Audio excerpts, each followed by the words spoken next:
40%. Sunday, mostly cloudy. Chance of rain, showers, and slight chance of They don't thunderstorms. did their test. Here we go.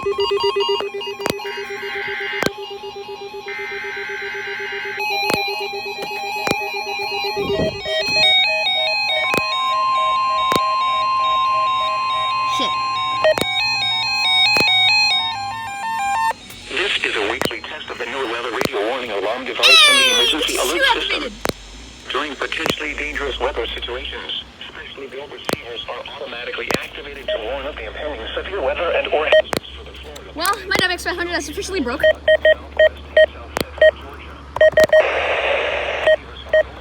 Between 11 a.m. and noon local time. Holy crap. When there was a threat of Epic test. severe weather in the area on Wednesday, the test is postponed until the next available non-severe or non-hazard day. Reception of this broadcast Well, and the my WX 500 is officially broke. Or it just doesn't like being on provide the most or better. consistent warning service possible. The warning alarm will be activated for watches and warnings affecting the Florida Panhandle, Southeast Alabama, Southwest, and Why did South you activate Central on the third Georgia. header? This concludes the weekly test of the NOAA radio warning alarm and emergency alert system for the entire county warning area serviced by the Tallahassee Weather Forecast Office.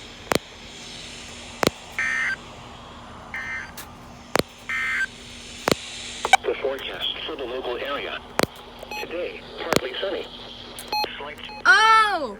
morning and early afternoon. The reason why the 2004-261 activated on the third header is because it's interfering with WWF 88. Alright, but okay, let's do a little analysis here. Billy Cat didn't go off. Tonight, warmer.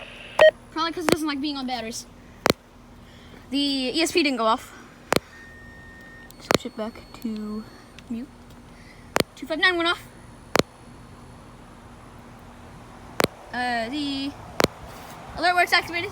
Both of them did. V3 activated. V2 activated.